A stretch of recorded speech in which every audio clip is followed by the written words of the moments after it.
You know that feeling? Like you're standing in the middle of a bustling city square at rush hour, and every single person is shouting directions at you, pointing down a different street?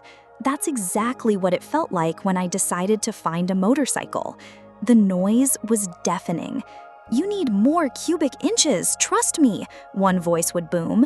"This model is far more prestigious. It says something about you," another would insist from a glossy magazine page. "Forget all that. You need pure, raw speed, something that roars," a third would yell over the digital din of forums and reviews. It was a cacophony of horsepower, torque figures, brand loyalty, and other people's ambitions. A storm of external validation. And in that roar of voices, my own was just a faint whisper, completely lost in the echo. I remember standing in a showroom, the polished chrome reflecting a distorted version of my own confused face. These machines were beautiful, powerful, loud. They were built to announce their arrival, but I wasn't looking for an announcement. I was searching for a conversation, a quiet one. You see, I wasn't looking for a mode of transport. I was looking for a partner for the silence, a companion for the quiet roads inside my own head. But all anyone wanted to talk about was volume. In the wind's constant hum, you sometimes hear the most important answers. But for that to happen, you first have to silence the market square. The road taught me that the first step isn't about choosing a path. It's about learning to hear the sound of your own footsteps again. You know that feeling when the whole world seems to have an opinion on what's best for you? A chorus of well-meaning voices, all pointing in the same direction, all so sure of the path. I remember that feeling so clearly. It was a sunny afternoon, the air thick with the smell of polished chrome and new leather. And there it was, the one, the bike everyone said I should get. On paper, it was perfect, a magnificent machine, a gleaming beast of engineering, powerful and prestigious. The numbers were right, the reviews were flawless, the reputation was legendary. It was the sensible choice, the right investment. Everyone nodded when I walked up to it, a silent, collective approval that felt heavy on my shoulders. I almost gave in. I almost let their certainty become my own.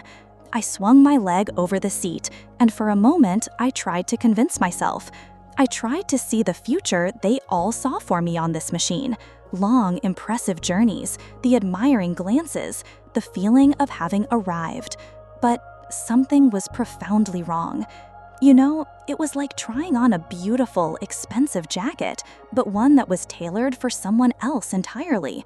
The shoulders felt too broad, the posture it demanded was too aggressive, too loud. It was a statement, but it wasn't my statement. The dealer handed me the key. "Want to hear it sing?" he asked, smiling. But I knew, even before I turned the key, that it wouldn't sing to me. I pressed the ignition, and the engine didn't roar to life. It barked, a deep, guttural command. And in that sound, I didn't hear the promise of open roads and quiet contemplation. I heard a demand to be faster, to be louder, to be more than I was. A demand to conform to the image of the person who was supposed to ride this bike. It was a language I didn't speak, a conversation I had no interest in having. It was all about power, about presence, about being seen. And all I've ever wanted from the road is a chance to disappear. It was in that moment I understood. This whole time, I'd been trying to choose a motorcycle with my head, ticking boxes and listening to experts. But that's like trying to choose a friend based on their resume. A bike isn't just a machine, it's a partner in your quietest moments. It's the vessel for your thoughts. Its vibration has to match your own. I slid off the seat, the leather sighing softly, and handed the key back. "It's beautiful," I said, and I meant it, but it's not my language. In the noise of that powerful engine, I finally heard the most important answer, the quiet, stubborn whisper of my own heart. And it was telling me to wait for a voice I could understand. You know that feeling when you're searching for something so hard, you forget what you were even looking for? My world had become a spreadsheet of numbers: cubic centimeters, horsepower, seat height, torque, a language of logic that was supposed to lead me to the perfect choice. I'd listen to the roaring engines on videos, trying to hear a voice that spoke to me, but all I heard was a chorus of other people's opinions, other people's dreams. The more I searched, the louder the static in my head became, a constant hum of what ifs and shoulds. My own quiet voice was completely drowned out. Exhausted, I finally just closed the laptop. The glow of the screen felt artificial, disconnected from the real world I wanted to ride through. I needed to breathe. I pulled on my jacket, not to ride, but just to walk, to let the city's rhythm wash over me, to have no destination at all. I wandered through the older part of town where the streets are narrow and the buildings lean into each other like old friends sharing secrets. The pace was slower here, and that's when I saw it. It wasn't in a gleaming showroom, polished under spotlights. It was just there, parked quietly by the worn brick wall of an old house, dappled in the afternoon sun filtering through the leaves of a plane tree. It wasn't the newest or the fastest. It had a few honest scuffs on the tank, telling stories I hadn't yet heard. There was no flashy chrome, no aggressive postures screaming for attention. It had a simple, graceful line, a quiet dignity. It was just itself. And in that moment, something inside me clicked. You know when you're tuning an old analog radio? You turn the dial slowly, through waves of crackling static and faint, ghostly whispers of other stations. It's all just noise. And then you hit that one perfect spot. The hissing vanishes, and a clear, pure melody suddenly fills the air. So clean and true, it feels like it was always there, just waiting for you to find it. That was it. That was the feeling. It wasn't a shout, it was a perfectly tuned note that resonated with a quiet chord deep inside me. It was in that moment I realized I wasn't looking for characteristics in a table, I was searching for a reflection of my own inner rhythm. The road has taught me one important thing. The journey is a kind of dance, and you need a partner that moves with you, not against you. I wasn't looking for a beast to be tamed. I was looking for a companion to be quiet with. A rhythm in steel and rubber that would hum along with my own thoughts, not scream over them. You know that feeling when you're trying to remember a half-forgotten melody? You know the rhythm, you know the feeling it gives you, but the notes themselves are just out of reach. It's a frustrating, ethereal chase. For months, that's what looking for a motorcycle felt like for me. Everyone had an opinion, a suggestion. They talked about engine displacement, torque, weight distribution, numbers and specifications that felt like a foreign language describing a poem. I'd sit on them, one after another.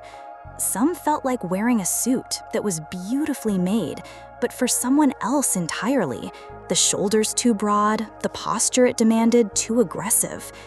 Others felt like a loud, boisterous stranger at a party, demanding all the attention, shouting their presence.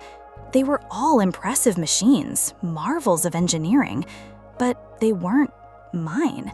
Their song wasn't the melody I was trying to remember. I was starting to think that maybe I was searching for something that didn't exist. A feeling, not a function. A partner, not a possession. I was getting tired of the noise, of the bright lights of showrooms, and the endless scroll of online reviews. And then, one afternoon, in the quiet corner of a small shop, I saw it. It wasn't the flashiest, or the biggest, or the newest. It was just sitting there. There was a stillness about it, a kind of unassuming grace. I walked over, not with any expectation, but with a quiet curiosity. The moment I placed my hands on the handlebars, everything went quiet. It was the most peculiar thing. It wasn't a choice, it was a recognition. My hands didn't just grip the cool metal and rubber, they settled. They found their place, as if they were returning home after a long journey, as if 1,000 rides had already shaped these grips just for them. My shoulders, which I hadn't even realized were tense, finally dropped. I took a breath, A real, deep breath that seemed to fill parts of my lungs that had been closed off. It didn't have the roar of a predator, but the steady, deep hum of a promise. It didn't scream about its power. It whispered about the road, about long, sweeping curves at dusk and the smell of pine after a light rain. In it, I felt no aggression, only a calm, unwavering confidence. The kind of confidence that doesn't need to prove anything. It wasn't like a purchase. It was like meeting a dear old friend you haven't seen in years.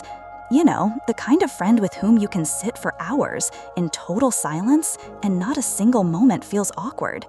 That silence isn't empty, it's full. It's full of understanding, of shared history, of a comfort that goes deeper than words. That's what this felt like, a conversation without words. I knew this bike wouldn't shout over my thoughts.